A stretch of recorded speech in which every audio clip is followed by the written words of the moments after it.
Pemirsa, Asosiasi Perdagangan Retail Indonesia atau APRindo mengajak Dinas Perdagangan Sulawesi Selatan untuk turun melakukan pemeriksaan ke sejumlah distributor.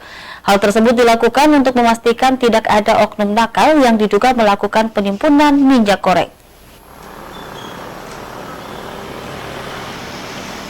Kelangkaan minyak goreng kemasan dengan harga murah di Kota Makassar hampir sepekan terjadi.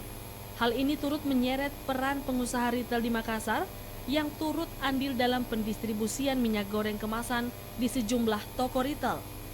Ketua Asosiasi Pedagang Retail Indonesia APRindo Ivan Suryanto angkat bicara dengan kondisi kelangkaan minyak goreng kemasan saat ini. Menurut Ivan, terjadinya kelangkaan minyak goreng akibat tidak adanya ketersediaan pengadaan minyak dari distributor ke subdistributor kepada pihak retail, sehingga terjadi kekosongan stok minyak.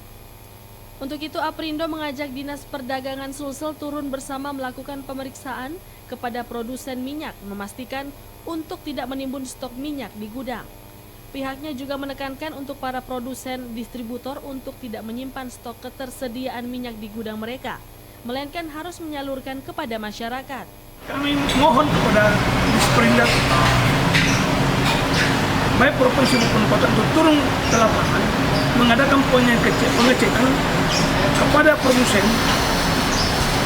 distributor dan subdistributor yang ada di Kota Makassar, Sulawesi Selatan, sehingga tidak terjadi penimbunan barang yang ada di gudang mereka masing-masing, melainkan barang yang ada di gudang itu bisa disalurkan kepada toko-toko retail untuk diberikan kepada masyarakat.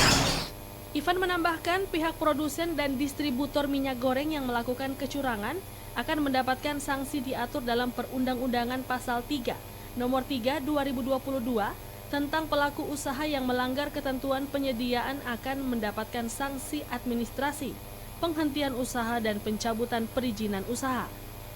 Ardi Jaho, Selepes TV.